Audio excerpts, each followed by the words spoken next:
It's got his own little thing, yeah.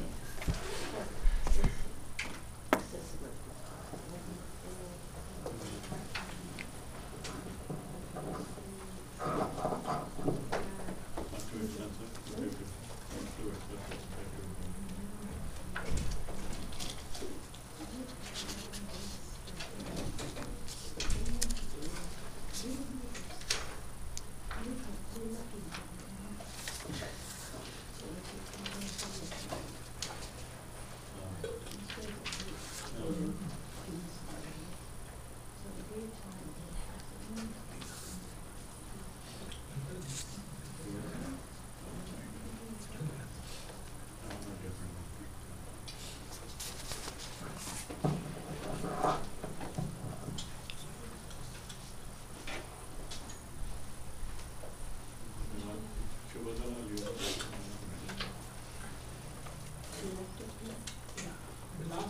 She left it there. Okay. Thank you.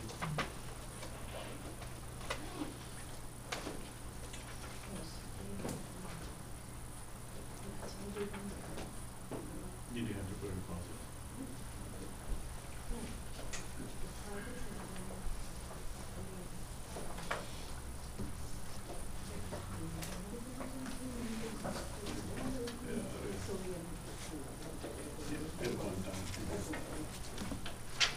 Thank you. Finalized it.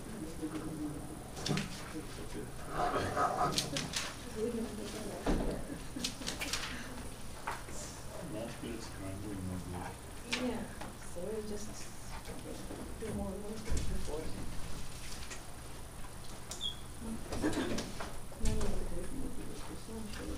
Yeah.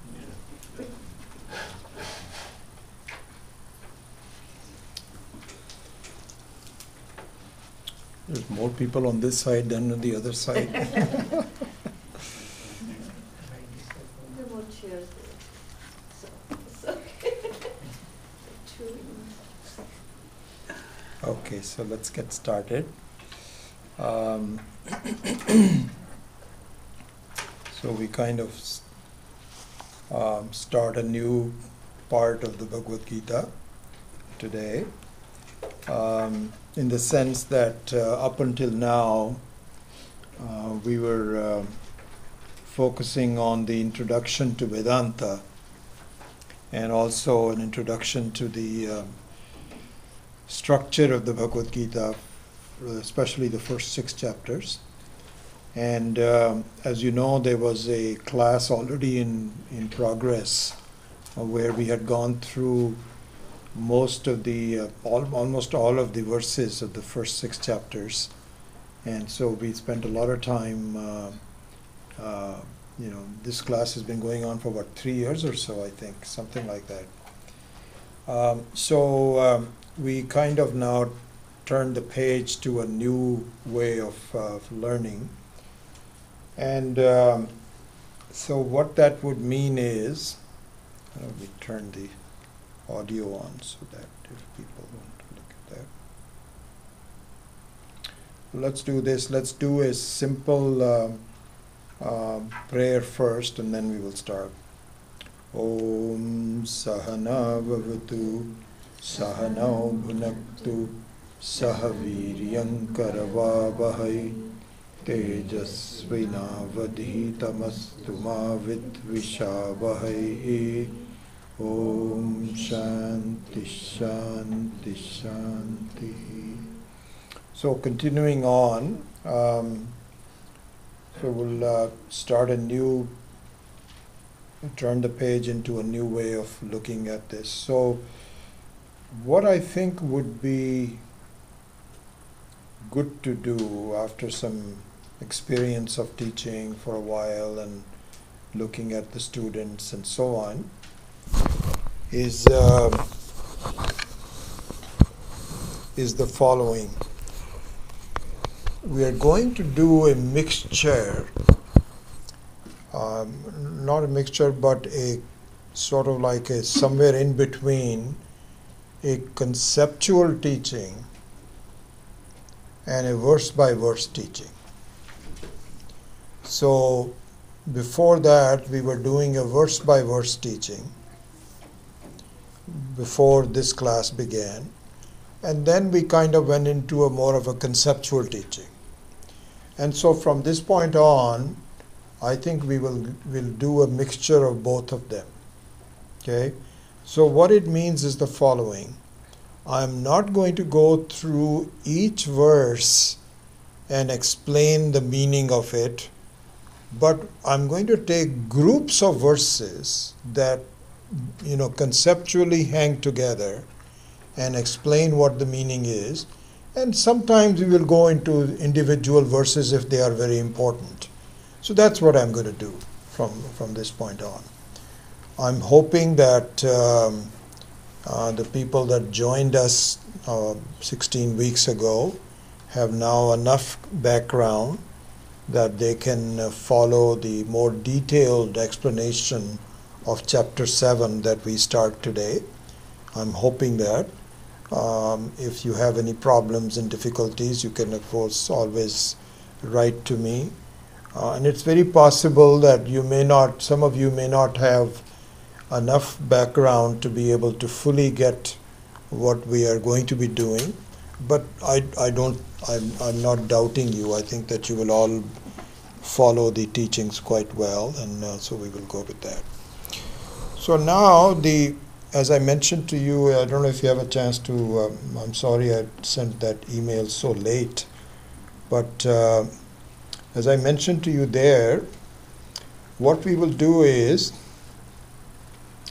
we will start with chanting the Gita Dhyanam, which is a special prayer meant for the teaching of Bhagavad Gita. And so for the time being, I'll simply chant it. You don't even if you know how to chant it, you can chant it with me. So for a few weeks, I'll simply chant it, and then we will go into the meaning of it, and then expect that you should also follow or just chant it with me. So today we'll start just the chanting of the Gita Dhyanam, and so this is number one. And then I think what I will do is we will, in all the classes, chant a few verses of the Bhagavad Gita. And today we will chant the first 3 verses of chapter 7. And there you can follow me to see how it is chanted. So pretty soon I think we'll all be together in terms of the tone, etc. Anyway, so let me do the Gita Dhyanam first. So the Gita Dhyanam has about 8 verses, but we typically only chant the first and the last one. And so let me start by doing that. Om Parthaya Pratibodhitam Bhagavata Narayanena Swayam Vyasena Gratitam Purana Munina Madhye Mahabharatam Advaitamritavarshinim Bhagavatim Ashtadashadhyayinim Ambatvāmanusandadhāmi Bhagavad Gita Bhavadveshinim Yam Brahma Varunendra Rudra Marutaha Stunvanti Divyaistavaihi Vedai Sangha Padakramopanishadaihi Gayanti Yam Samagaha Dhyanavastita Tatkatena Manasa Pashyanti Yam Yoginaha Yasyantam Na Vidussura Suraganaha Devaya Tasmai Namaha Devaya Tasmai Namaha. Okay, now let us chant the first 3 verses of the 7th chapter, and here you kindly what happened? Oh. You kindly just follow. So this I'll chant it first, and you can also follow. Shri Bhagavan Uvacha, Shri Bhagavan Uvacha, Maya Saktamana Partha, Maya Saktamana Partha, Yogam Yujjan Madashrayaha, Yogam Ashraya, Asamshayam Samagram Mam, Asamshayam Samagram Mam. Yatha jnasyasi tachrunu, yatha jnasyasi tachrunu. Good. You guys are doing a good job. Jnanam teham savijnanam, jnanam teham savijnanam. Idam vakshyam yasheshataha, idam vakshyam yasheshataha. Yajñatva neha bhuyonyat. Yajñatva neha bhunonyat jnatavyam avashishyate jnatavyam avashishyate manushyanam sahasreshu manushyanam sahasreshu kaschid yatati siddhaye sorry I mispronounced yaschit yatati siddhaye yaschit yatati siddhaye yatataamapi siddhanam yatataamapi siddhanam kaschit mam veti tattvataha. This is how it is chanted. This is the tone that is used. We divide each of the verses into 4 quadrants and have a slight pause between the 4 quadrants. So, Maya Saktamana Partha, light pause, Yogam, etc., etc. This is how it is done. So we will do that. Okay, so let's get on with the teaching. And I think I mentioned all of these already. Conceptual but more detailed than the classes so far. And chant some verses. I think you pretty much know that. So Gita, as you know, is roughly divided into 3 sections. So they are also called Shatka. Shatka means each section consists of 6 chapters. So there's 18 chapters altogether. And each section has each of the 3 sections has 6 chapters. And so this is good now that we are starting on the 2nd section, which is the 7th through the 12th chapters. So very briefly, let us see what the first section of the 6 chapters, what were the main points of the first section. There are 3 of them.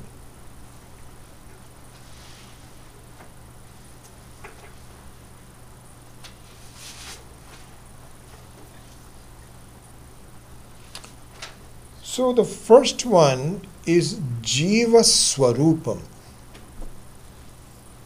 Jiva Swarupam,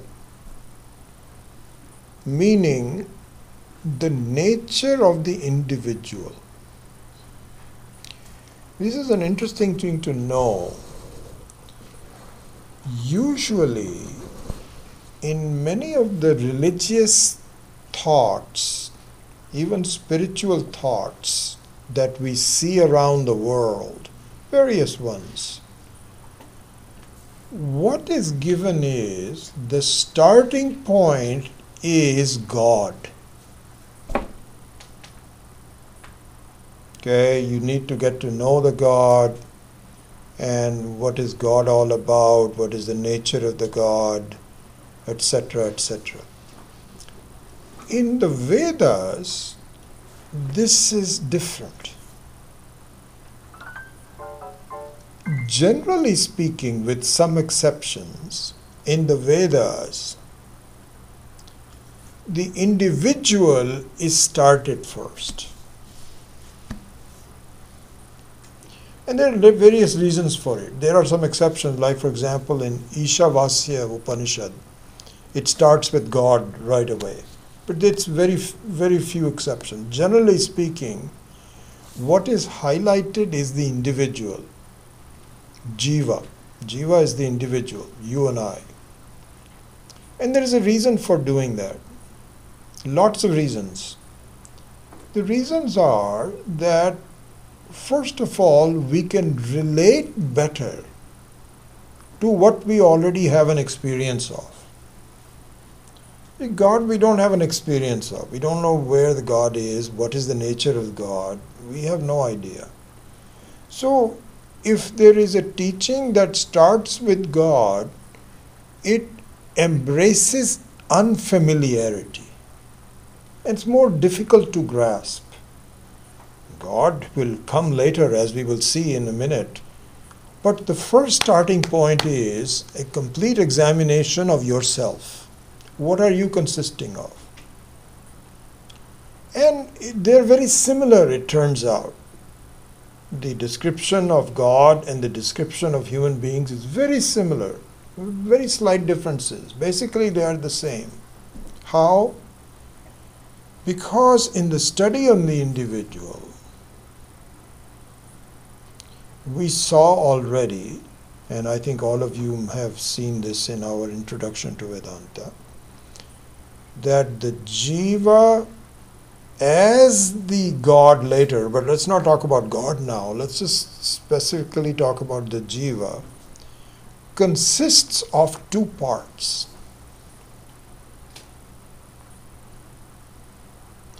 One part is what we were discussing is the electricity, which is the Chetana Vastu, the effulgent, non-changing thing, effulgent, Sakshi, conscious. We all saw that. This is one of the two parts of the jiva. The second part of the jiva is not the electricity, but the appliance that expresses the electricity. And the appliance of the jiva is itself not alive. It is inert, but when the electricity passes through it, it becomes alive. So we saw already that our body, this sthula sharira, the gross body, consisting of skin and bones and blood and sinews and muscles, and all those kinds of things. This is the sthula sharira, and also the sukshma sharira, which is the thinking, the thoughts, the attitudes. Both of them are by themselves jada, they are inert. But when the Atma passes through them, when the Atma enlivens them, they become alive. So then our skin and our body becomes conscious as though. So if somebody touches you, they don't touch the Atma, but they touch the body in which the Atma is going through, and you say, yes? Somebody can tap you on the back, and you say, yes? So the body becomes alive. If somebody taps the table doesn't respond, but the human being does. So anyway, this is what's called the Jiva Swarupa, and I won't go into the details of it. We've already done most of it. And so This is the first of the 3 topics of the first section of the Gita, Jiva Swarupam. And there we saw that in the analysis of the Jiva, where we talked about the 2 parts of the Jiva, one is Chetana Vastu and the other one is the Jada Vastu. The Jada Vastu, in other words, your Swarupa is the electricity, not the appliance. The appliance is just a way of expressing, but that's not you. You are the Atma, you are not your body, you are not that. This we had discussed it to great length, to a reasonable length. And so this constitutes the Swarupa.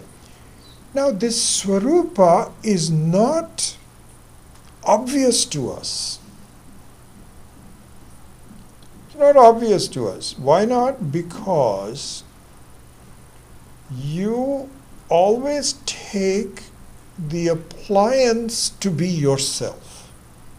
It's like the electricity is asked to describe themselves, and they'll say, well, I am a fan.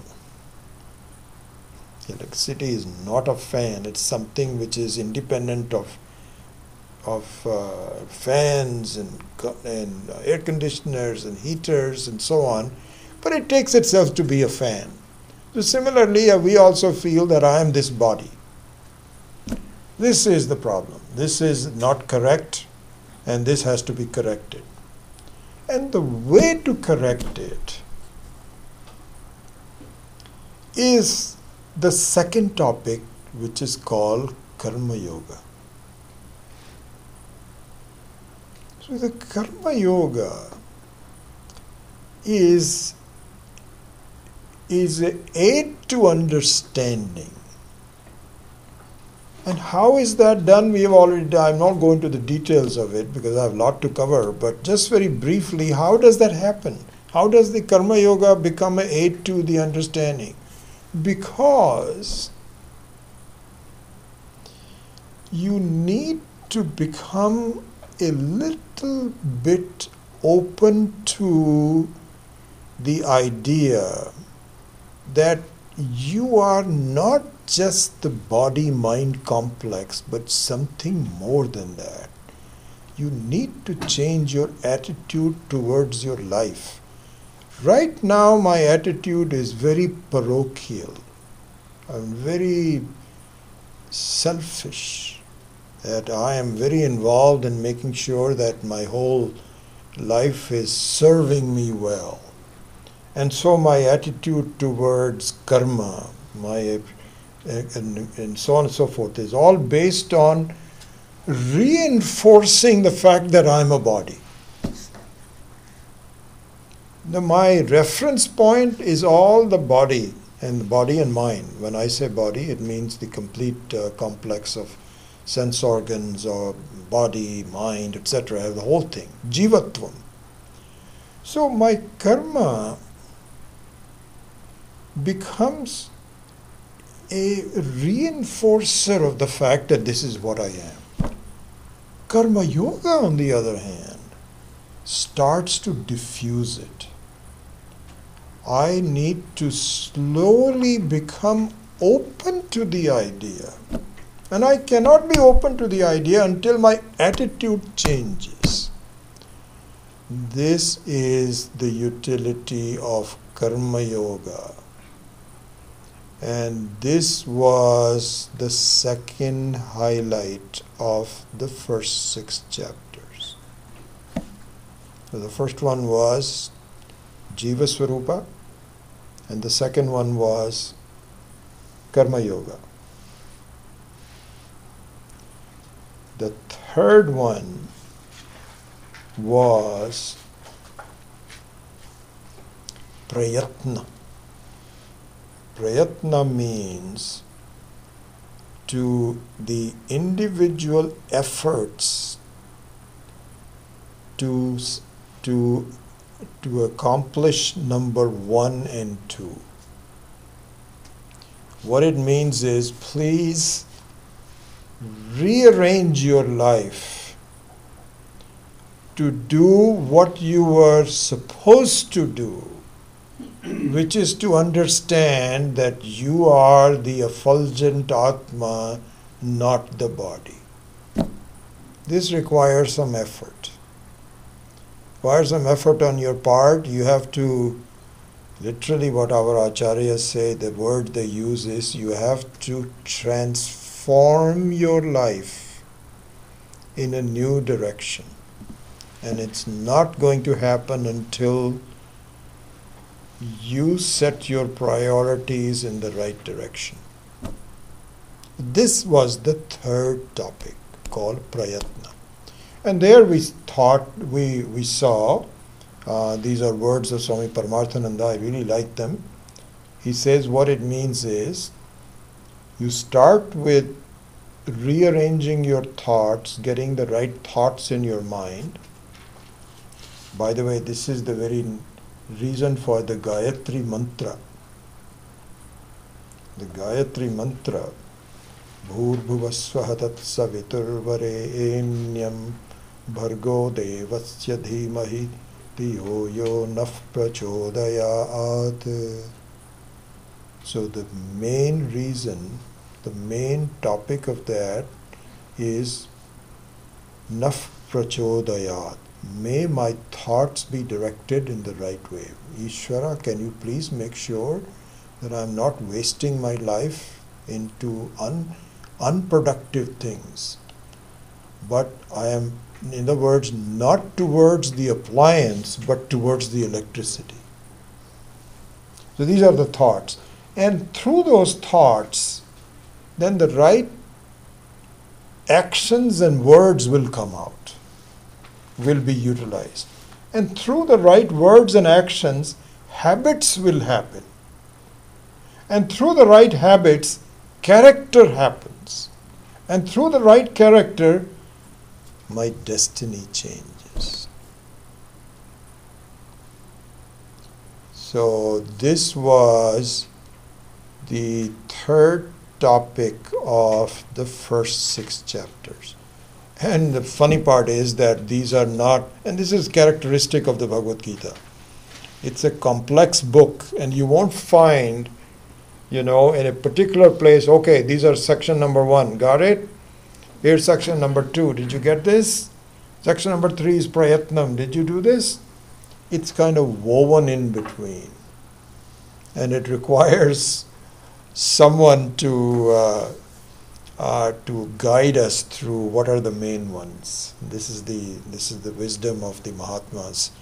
Anyway, this is now well known. Those are the 3 main topics of the first section. Now let us go into, and in fact, this I forgot to mention this as an example of the prayatnam. Because you can say, where does it talk about prayatnam? And so if you look at chapter 6, verses 5, which says, Uddharet atmana atmanam, na atmanam avasadayet. Where it says, please recognize that you have some important tools given to you.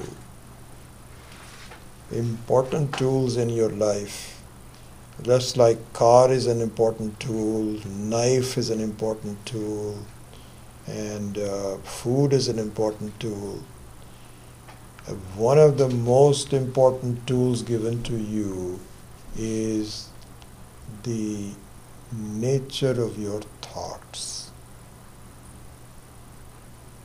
And you can be your best friend and you can be your worst enemy.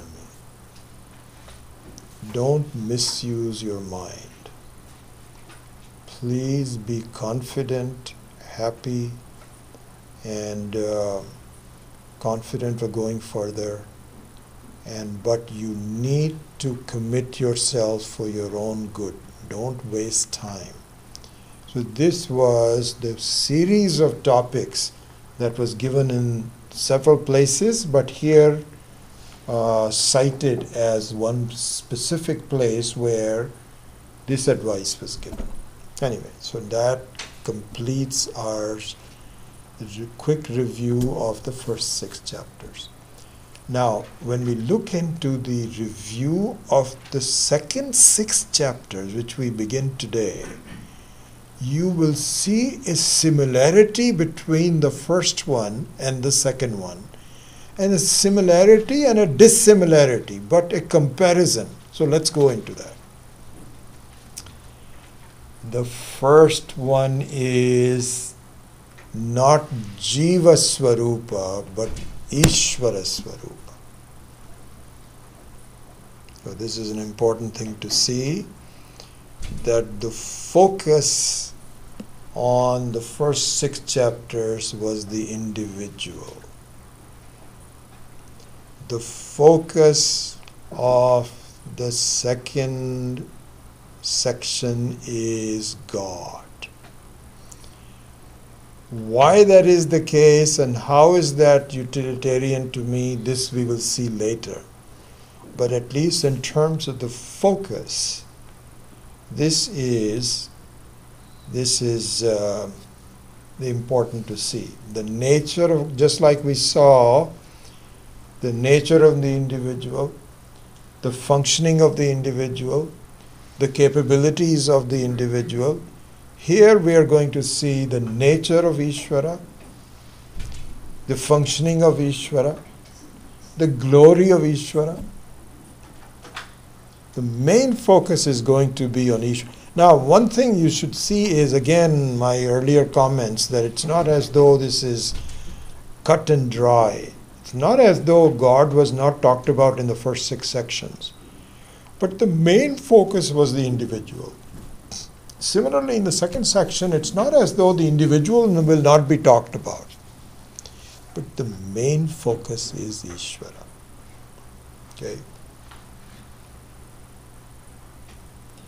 And when we see that, you will see that Ishvara also, like the individual, has a higher nature and a lower nature. So this is what is called Saguna and Nirguna.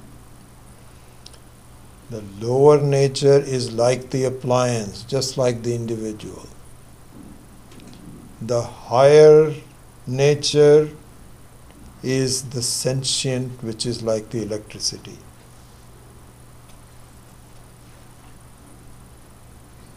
Okay? So at this point, let me pause for a minute and give you an interesting thought for you to ponder over before I go on further. So let me even shut this off for a minute. So it's interesting. The question is, why is an understanding of God important to me? Why is it?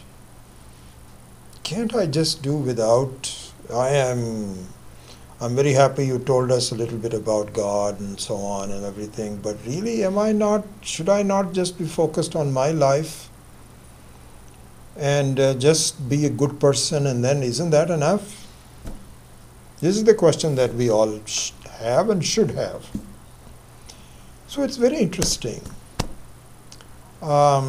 Several years back, someone had told me he says that there is an organization here called the Non-Duality Conference or something like that. There is a group of people who are ardent students of non-duality, Advaita.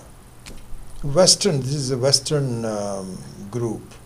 You can look it up. I don't remember. I haven't really kept up with it. Several years back, someone said they're looking to have someone who can teach them about what is called traditional Vedanta, as though there is a non-traditional Vedanta. But I said, and I was not too keen on it, but I said, it's okay. I'll come and go. So anyway, So they sent me an invitation, and I was given a very prominent place in the presentation. This happened in San Rafael. I think it must have been about 10 years back. And my biography was published, and there were TV interviews. It became a big deal. And they had a 2-day conference. And so I went there, I spoke there, and also attended some of the other talks by other people. There were some group discussions. There was a whole, there were like 500 people. It was a big deal. I had no idea. So here's the interesting thing. After being there, I noticed one thing. There was not a single discussion about God. It was all about self-realization, meditation, yoga, all kinds of good stuff. Wonderful. And it dawned on me as I was going through that there was not a single mention, no reference, nothing about Ishvara, God, the higher, nothing. This is a fascinating thing. So, the question is, why do we need God? Because these people sure did not, they were all well-meaning, very serious about self-realization and so on. They won't be successful. That's a different thing. But they were well-meaning. Why is it that you will need God? It became clear to me after thinking and receiving the knowledge from my teachers over a long period of time, why that is necessary. I'll just summarize it for you here. Okay? Here's the situation. You, in fact, can get glimpses of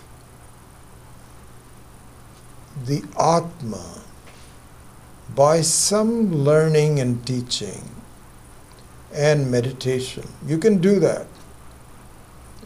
The yoga system has the Patanjali's yoga system has a slightly different way, as we have discussed it. It's thoughtlessness, samadhi, etc. And we don't quite agree with that, but the sadhana is very similar. The method of getting your thoughts together to yourself is very similar. And the end results can be almost reached where you begin to see that you are a thoughtless person. Atma has no thoughts. It has some reality but without any thoughts. And so that you can almost get to that point through doing it. But, here's the big but. So if you ask, I wish I could go back to this. I'm not going to do this, but if I went to the organizers of this conference and I asked them, oh, tell me, why aren't you studying God? You know what their answer will be? I think I can bet. Their answer will be, we don't need it. We don't need it. Why? Because I just close my eyes and I just meditate on myself, and I can reach a sense of samadhi, and God has not entered into the picture. There's nowhere to be seen. I am there and I'm controlling my thoughts and so on and so forth, but I don't see God anywhere. So there's no necessity for it. I don't really let God be for others. Let it be for others, and keeping track of the society and making sure that the right kind of people are leading all of that. That's up to them. But I have found my solace within myself, and I don't need it. This is what their arguments would be, I think. I'm pretty sure this will be. So here's what our teachers say. They say this is a faulty conclusion. Why is it faulty? Because here's the situation. You see yourself as the reality, right? We'll say, yes, I see myself as a reality. Why are you ignoring God? Because the outside reality doesn't concern me. I'm happy with myself. So are you saying that there is an outside reality? Yes. I'm not so stupid. I know there is an outside reality. And I am just concerned about my reality. So then we say, okay, so you're saying there are two realities? An outside reality and an inside reality? Yes, if you insist on it, I guess, then we have a problem. Why? You cannot call yourself as the non-dual society. There is a dual society. You have an inside reality and an outside reality. And in fact, this is our problem. I do not get complete moksha unless the entire thing is taken into account and dismissed in some reasonable way.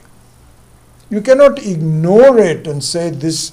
God, let God take care of the other traffic problems and housing problems and so on. I have nothing to do with it. I've found a solace. I just want to meditate. Can't do that. Why? Because you're ignoring the outside reality. Therefore, the study of what God is necessary.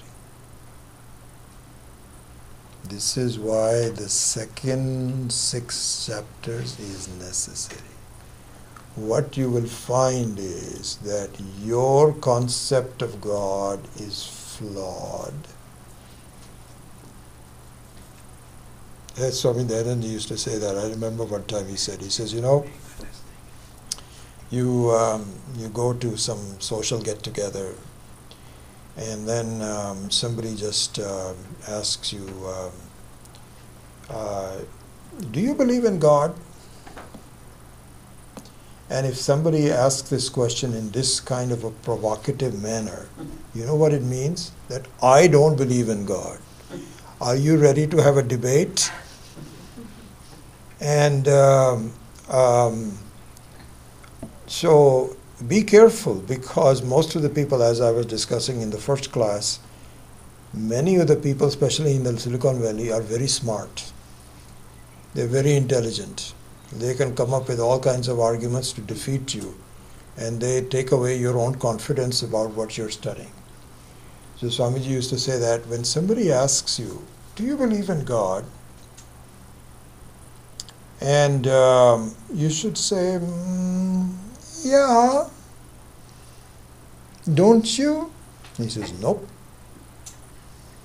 So he says, then do not leave it at that point. Ask him, what God is it that you don't believe in? So he says, oh, see, there's terrorism going on and there's so many problems. If there was God, it would never happen. So the God is not really in charge of things. Because why would he create so many, why would he tolerate so many problems and so on? That kind of a God I don't believe in. And you say, by the way, that kind of God I also don't believe in. What other kind of God don't you believe in? Well, then there's a long list of things. And he says, I agree with you. Also, I also don't agree with that God also. And then you disengage. Hopefully, if the person says, do you believe in some other kind of a God that I don't believe in? Then you say, yes. And that comes from an understanding of what that God is. And that is the topic of the second 6 sections of it. Okay. Anyway, so this really became apparent to me after participating in this conference 10 years ago. and thinking about it and so on. But keep that in mind. Non-duality means an explanation of the entire creation, not just partial creation. That is selfishness. And if you don't have that understanding, then that's another thing. You need to develop it, because that is the truth. Anyway, so going back to our three main sections of the second 6 chapters. So one is the Ishvara Sarupam. So look at the counter. In fact, I think I should have drawn some kind of a... So the three sections of the first 6 chapters correspond with the 3 sections of the second 6 chapters. How? Jiva Swarupa, Ishvara Swarupa. Got it? That one. The second one was, what was the second one of the first 6? Karma Yoga. Corresponding to the Karma Yoga is Upasana Yoga, also called Bhakti Yoga.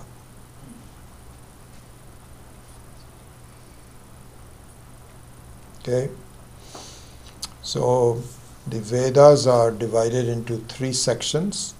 So one is what is called Karma Kanda, one is called Upasana Kanda, and the third one is called Jnana Kanda. So karma, physical activities, mental activities, and knowledge are the 3 main sections of the Vedas. So the second main topic of the 6 chapters, I'm still talking about not the 7th chapter, but a section of the 6 chapters, is Upasana. What it means is, in realistic terms, we'll go into details later on, I'm just giving you an overview. What it means is that just like Karma Yoga is useful to you to achieve an understanding, Upasana is also useful to you in gaining an understanding. And very briefly, the Upasana can be termed in terms of what was recently discussed in Swami Tattvavedanandaji's talks. I don't know if all of you were there or not, maybe you were not. But there was a question, and he answered it very well, because he followed the Upasana as the basis of answering this question. The question was that I like the study of Vedanta, and when I'm in the class, things seem sensible to me. But when I go out to my normal outside life, outside from the class, my mind still behaves in the old manner. And I am not really in tune with the... This is the question. This happens to all of us, really speaking. And you know what his answer was? His answer was, if you were in love with the teaching, this won't happen to you. You never have a question. You know, I am in love with some situation, really like some situation, or a person. Those of us who are fortunate in developing a love with a person, you never have a complaint. Why do I love this person? Love has no rationale to it. You just love and you like it. You don't have any complaints that, why can't I maintain my love for this person? Hey, You're busy with some things, but your love never goes away. You're very devoted to it. So if you develop a certain love for a situation, then this question goes away. This was his answer, if you recall. This is the rationale for upasana. We need to understand the Ishvara Swarupa in such a manner that we really admire and fall in love with his creation, with the teaching, the methods, the expression. And, just to give you my own personal situation at this point, I mean, no one has to tell me when to study Vedanta, when to teach Vedanta. I love it. I cannot get enough of it. Everything else I have to do, if I have to do something, I just do it. But the moment some free time comes, I just enjoy. Why? Because it gives me a mirror to myself. And it is so beautiful. So that question doesn't come to me. That, how come I don't have to, that there is a disparity between studying and no, nothing does happens. And it takes a while. It took a little while, not too long. Once I got exposed to it, I said, wow. And then it was a matter of rearranging my life. And to a point, I get a lot of complaints from my family. Absolutely. It's not an easy thing to do. My wife complains, everyone else, that you're not spending enough time with doing this, you don't do this. And so, what can I do? This is the most important thing in my life. Nobody has to say, often people say, thank you for being so regular and so on and so forth. Hey, you don't have to thank me.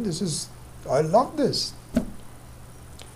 This is the second topic of the 6 chapters, is upasana or bhakti. Then let's go to the last one. Okay, the last one is, remember the concurrence of the 3, right? So the first 2 is Jiva Swarupa and Ishvara Swarupa. The second one is Karma Yoga and Upasana Yoga. Right? The third one was what? Was the individual effort, prayatna. Okay? Corresponding to that, the third important thing in the second 6th chapter is Ishvara Anugraha, Ishvara Kripa, the grace of God. So look at that, it's very interesting. So, on an individual level, the prayatnam is very important. But suppose one gets the feeling that I alone can achieve moksha. No. Why not? Why can't I just achieve moksha? Because it is not that easy. It is not that trivial. You are not alone in life. There is a lot of stuff happening around you. And you need to have another person helping you. And without the help of this very important another person, you cannot do it by yourself. Cannot do it by yourself. Swami Paramarthananda had this beautiful example. He says, sometimes in the Indian railways, most of the time, a single engine in front of a railroad is enough because there's enough power and so on and so forth. But what happens is that if you are going slightly uphill, you need two engines, one in the front and one in the back. The pull and the push both are necessary because it's just too much weight. So all the acharyas, the Shastra says, please recognize that no matter how sincere you are, no matter how talented you are, no matter how powerful you may be, this is not a one-person job. You need Ishvara's help. How do I get Ishvara's help? What is the meaning of grace? What is the meaning of kripa? All of that is the subject that we will be studying. But right off of the bat, it says, you need to be sensitive to the fact that you need, that's another reason why you cannot do the non-duality conference without Ishvara. We talked about the earlier reason. The earlier reason was, what was the earlier reason? Can somebody tell me? Dual reality. Dual reality, exactly. Thank you.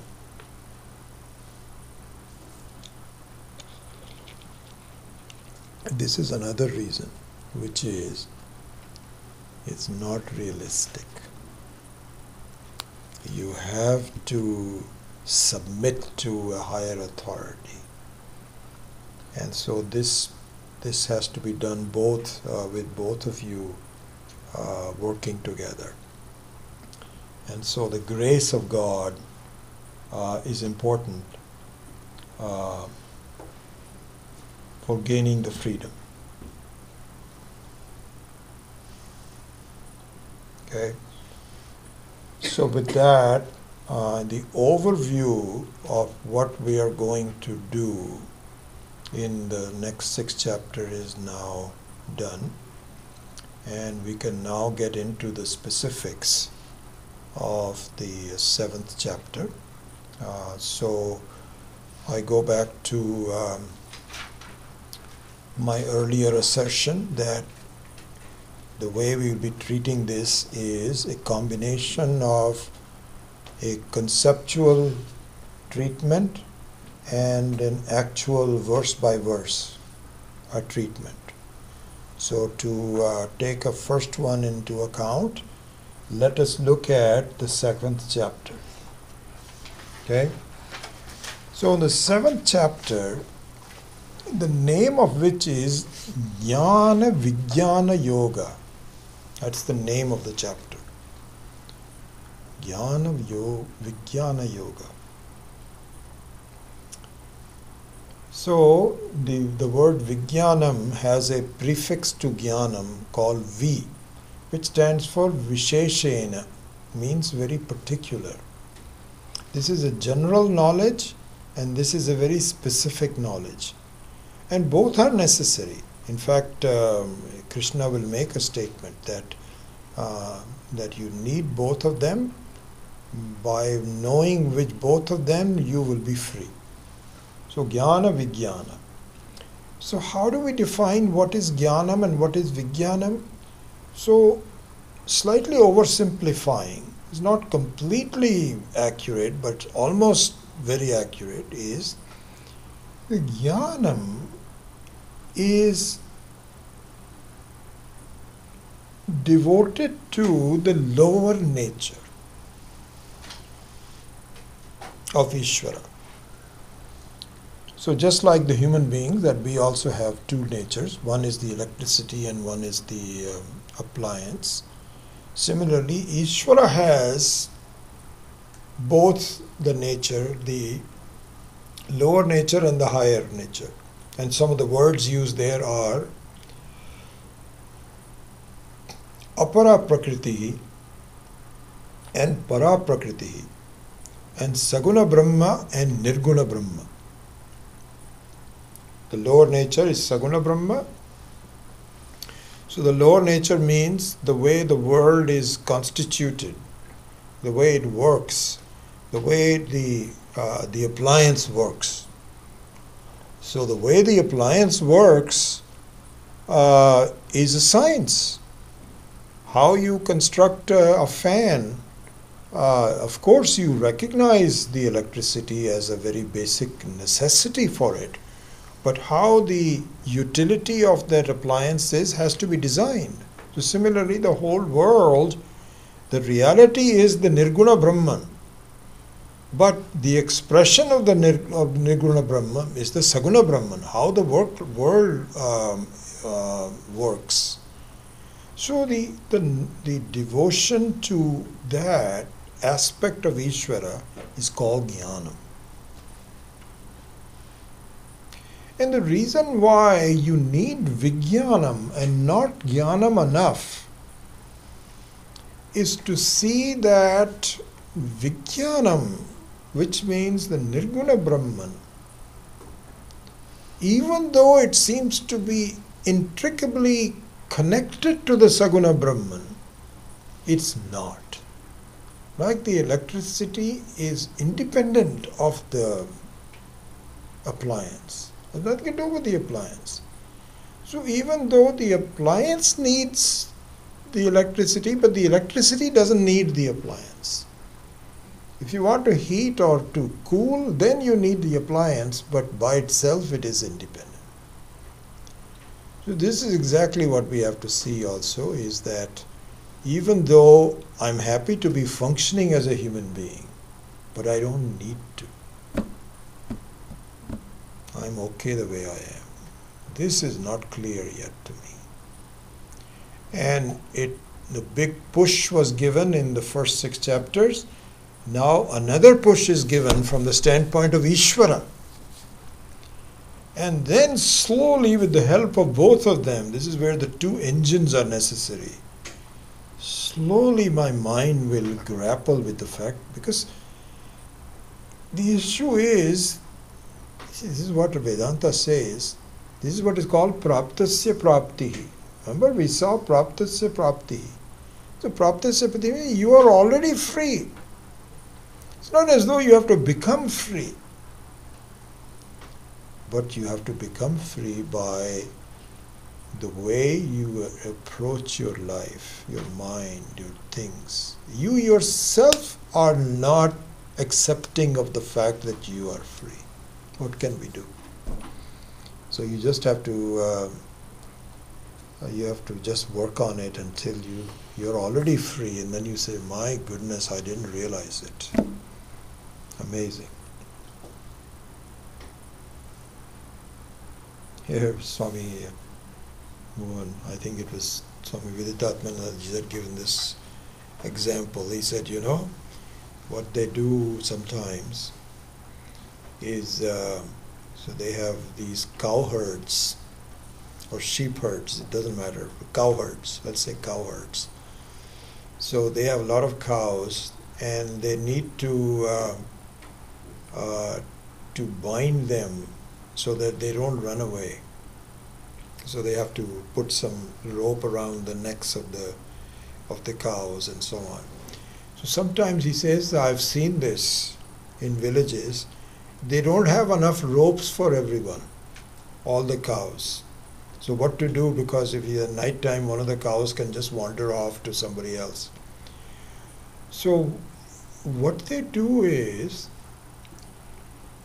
they tie a rope on the neck of the cow for a little while, until the cow says, okay, I guess I've got a rope around me. Then they quietly remove the rope, because they have to put it on someone else now, because they don't have enough ropes to go along with all of them. But the cow doesn't realize that the rope is no longer along with me. So the cow is already free to go, but doesn't realize it. There's something like that in our situation also.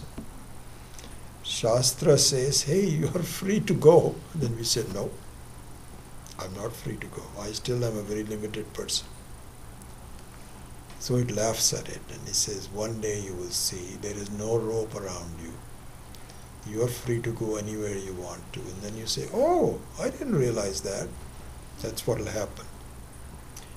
Anyway, so this is the 7th chapter, Jnana Vijnana Yoga. With that, let us go into the 3 verses very quickly. I don't have that much time. But it's be interesting to see how this will play out. So now you can see some of these concepts being put into verses. So, and by the way, I forgot to tell you this. We are going to have a copy of all the Gita verses available for you. The 7th chapter is already there on the website.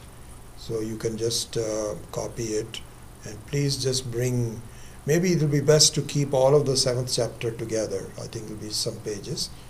And those verses have been given individual word meanings with English translation by Swami Paramarthananda.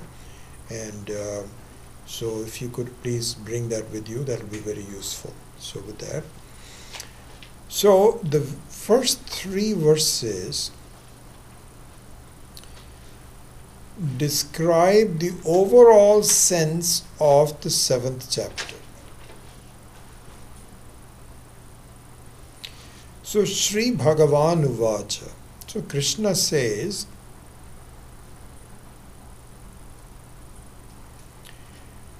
Mai asakta mana partha, he partha, Mai asakta mana yogam yujjan madashraya asamshayam samagram mam yatha jnasyasi tatshrunu. So the English translation of that would be, Hey Arjuna,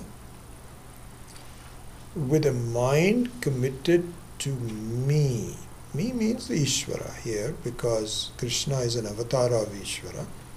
And so not to Krishna's form, but the very basis of Krishna's avatara, which is Ishvara. So with the mind committed to Ishvara, with the help of yoga, yoga means there is some sadhana for how, that's where the Patanjali yogas come into being. So you have to slowly yama, niyama, dharana, etc. But the end result is that you are focused now on the main topic of Ishvara. And then also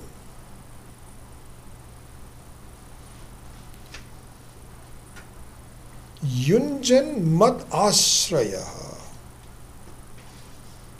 So this is a hint towards the 3rd one, which is that please recognize that by submitting to me, you are serving yourself. Please recognize that I am there.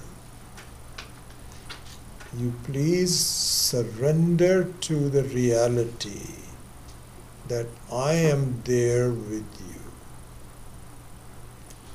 See if I can just digress for a second. So here's what happens. We are basically in our lives looking for somewhere that I can depend on. And we construct our various pieces of our lives so that I can be dependent on people. Somebody would support me. And as we were discussing in the first class, the person that I most depend on for support is my mother. Most important person in my life. But the mother also goes away. She has her own life and eventually she goes away. And so something like that I have to construct, either with my family or my business, something that gives me support. But they are all limited. They are all fallible. They are all not infallible. They change. They are conditional. So when we love someone for support, we expect that the person would help. If that person doesn't help, then we don't look for the support. This is why people change their marriages. Even children, they grow up, they become independent, they no longer support. All kinds of. So anyway, in all throughout, the support is not reliable. Not reliable. But there is a huge issue that we do not recognize. There is a support which is so reliable, that's unbelievable, that I don't know about.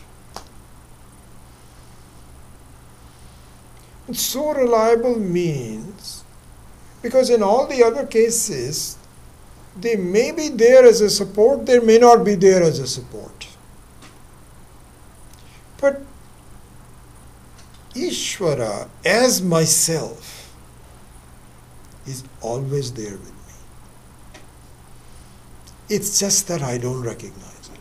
I haven't studied it. I ignore it. And I have to see, my goodness, who is the person who invented me? And so this is the one who invented and is keeping the support at all times, that with my all internal issues of the body, my breathing, my blood flow, someone is supporting me. And all I need to do is to recognize this support. And so this is the meaning of Madashraya, Yunjan Madashraya. Madashraya means, so this is where I think some of these concepts can be made concrete so you can even refer to it later on. So he says, Mai asakta mana partha yogam yunjan madashraya. Then the second one is asamshayam samagram mam yatha gyasyati. Whatever you want to know, I will tell you to. If you do this, if you at least give me a chance to explain to you how I am your support, then I guarantee you that with your effort and my grace, you will know me completely. Yatha gyasyasi tachrunu. And in fact, that is continued on in the next one. Jnanam te aham savijnanam idam vakshyami asheshataha yat gyatva na iham bhuyaha anyat gyatavyam avashishyate. He says that I will completely educate you if you just give me your attention, along with the knowledge and the indirect knowledge and the direct knowledge, all various ways of distinguishing jnanam and vijnanam. We've already done this. So I will completely give you an introduction without which nothing else needs to be known.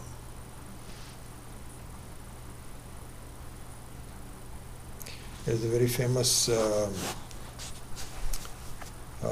statement in the Mundaka Upanishad. So in the Mundaka Upanishad there is a very wise person who had a son, and the son was was not really serious in understanding Vedanta, etc. He was just fooling around, just playing, whiling his time. So that used to happen. Even now it does, but in those days it was very prevalent. What the father and mother will do is to send the child to study with a teacher in a living situation for several years. So this boy was sent to a Vedanta teacher and for studying, and they teach everything: mathematics, English, whatever language is, Sanskrit, etc. And then finally this boy came back after doing very well. He was one of the favorite students of the teacher. And he came back and he was, it says in the Upanishad, this is how, he did not even say hello to his parents very well. He was so broad-chested. He says, oh my God, I have studied a lot. None of these other people. But the father noticed this right away. This guy has got some ego in his mind. So and he says, okay, that's all right. So then they were eating some dinner or something. And then he says, by the way, I just want to ask you something. Did the teacher teach you something by knowing which everything is as well known? So the student could not even understand this question. He just say that one more time. So he says, did your teacher teach you something by knowing which everything might as well be known? In fact, Swami Paramarthananda referred to this. This is a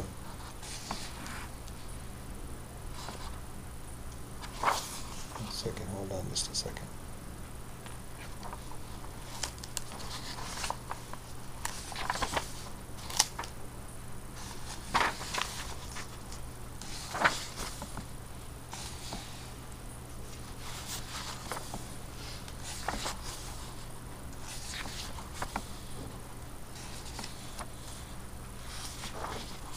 I can find it.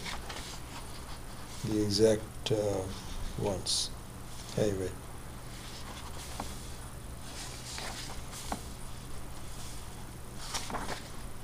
Yeah, I can't remember that. So the student said, no, he didn't. And is that possible? So the father said, yes, it is possible. That essentially, if you know the content of the whole universe, it's like once you know the qualities of gold, you might as well know all the ornaments that are possible from the gold. You don't have to know how do you make a chain, how do you make this, that, or the other. That's all just trivial things, but you know the gold itself. So this is what Krishna is saying. He says, Yat gyatva na iha bhuyaha anyat gyatavyam avashishyate. Nothing is left for you. And then he concludes it by praising the student who wants to look at it this way, and also points out the rarity and the difficulty of doing this. So remember, we were talking about the need for grace of the anugraha, why that is necessary. So here Swami Paramarthananda had given a very good advice. He said, like this story that I just told you. So he says that I remember in the beginning when we were studying, the teacher used to teach us inferiority complex and superiority complex. So I still remember asking the teacher, which one is better? And remember, she used to tell us, neither are good. So here also in the teaching it says, first of all, you should be confident that you can be free in this life. So do not lack the confidence. But don't get so overconfident that you do not ask for the help of Ishvara. Like these, I go back to the 10-year, this non-duality conference. We don't need Ishvara. We can figure this one out. No, you can't. So neither be underconfident, not be overconfident. Just be confident. That's all that you need to do. So he says, Manushyanam sahasreshu kaschit yatati siddhaye yatatam siddhanam kaschit mam veti tattvataha. So the English translation is, among thousands of people, a rare person makes the effort for moksha. Even among those that seeking the effort, really the ones who get to know me are rare. And this will be brought up later on, 4 kinds of students and so on. But he's just setting the stage by giving these 3 verses. And I think this is the way I would do it, is that I won't go through each word by word for each of these verses, but give you a kind of an overall view of what is being said. So with that, I close today's class, and with a small prayer, then we will open up for any questions that you may have. Om Asato Ma Satgamaya Tamaso Ma Jyotirgamaya Mrityorma Amritam Gamaya. Om Purnamadav Purnamidam Purnat Purnamudachyate Purnasya Purnamadaya Purnameva Vashishyate. Om Shanti Shanti Shanti. Hari Om Shri Gurubhyo Namaha. Hari Om. Any questions?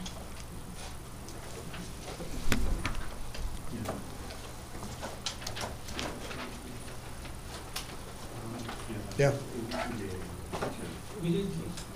I don't know Sanskrit. I cannot read Sanskrit that way. So it feels like I'm behind or I'm lacking, right? So what will be advice? Because if you try to read by yourself, right, it will be challenging for someone like me. So this is the question. He says that he doesn't know Sanskrit that well, and what to do. So, the question is, what they say is interesting because this happens often, that either the student should know Sanskrit well or the teacher should know Sanskrit well. And I've studied Sanskrit. Now I'm not a scholar or anything like that, but I've studied enough that I can tell what the true meaning is and how to pronounce it and accurately and so on. So you need to just go with that, and I will translate things for you, which I usually do. And if you're not clear about something, you can always ask me, so for the time being. On a longer term basis, if you're really serious about the study, you should learn Sanskrit. That's my advice to you. And I had a very similar conversation with Swami Dayanandji in 1977. I still recall this so well. He was staying in San Francisco in a hotel, and I was supposed to pick him up and take him somewhere. So on the way I asked him, I said, Swamiji, given that I have a small discretionary time, should I devote more time for the study of Sanskrit or to Vedanta? And I was sure he's going to say, just study more Vedanta. He shocked me by saying, study Sanskrit. And I was very confused at that, but it has really served me well. So I redoubled my efforts to study because you become more independent, you do on your own. But that's relatively when you are at a young age and you have the time to do so. Not everybody can do that. If not, then we will do the best we can in translating Sanskrit for you, and then I don't think you'll lose very much. You'll be okay with that.